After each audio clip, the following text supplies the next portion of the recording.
ассалому алайкум бар кулли мардуми тоҷик, бародарон ва хоҳарони азиз ва аз ҷумла ҳаводорони шабакаи Корвони Умр. Дӯстони азиз, ҳар вақте ки ба шабакаи мо меҳмон мешавед, тугмачаи подписатсияро зер кунед ва дар наворҳои мо лайк гузоред, то ин ки дигарро ҳам бохабар шаванд. Зеро ҳаст нафароне ки аз пушти пешвои миллат гапу чапҳои зиёд мекунад ва ин шери нарро бинед ки пешвои миллатро чӣ гуфт ва ин наворро то метавонед ба ҳар куҷо тақсим кунед, падалиста кунед, то ин ки дигарро ҳам бохабар шаванд. дӯстони азиз, фаромӯш накунед, дастгирии шумо пешравии мост. Барои пешрафтани наворҳои мо саҳми худро ҳатман гузоред.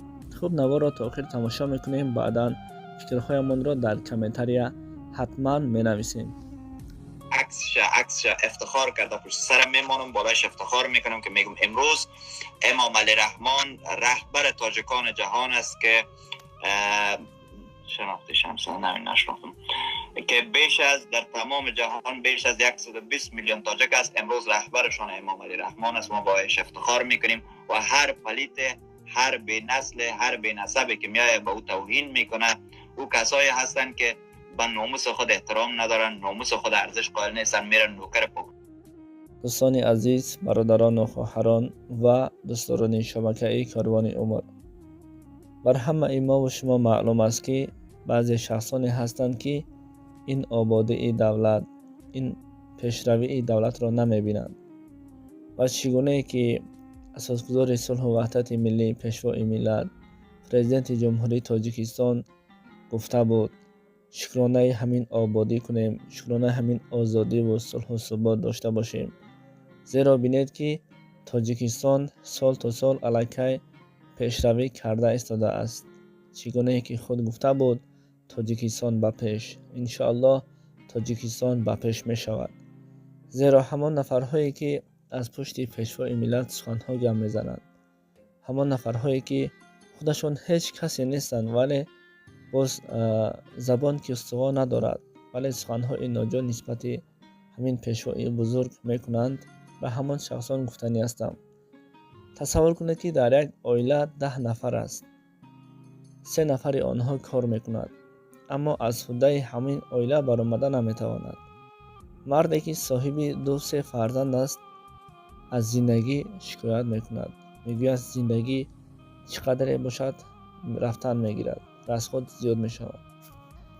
چرا ما فکر نمیکنیم که همین شخص یعنی پیشوای ملت جان خود را در خطر گذاشت و همیشه برای صلح و ثبات، برای همین آرامی و تیجی و آسودگی ملت سعی و کوشش کرد. به خاطر چیست؟ به خاطر ما جوانها در همین دولت صاحب استقلال به اویا رسیدنمان است.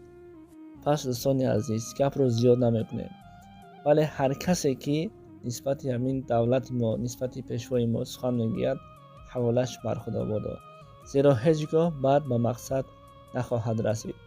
بینید که زیاده از 124 میلیون تاجیک در همین دنیا هست و این پیشوایی هست که بر همه این تاجیکا، یعنی با 124 میلیون تاجیک چیکار میکنند؟ سردار است، پیشوایی میکنند.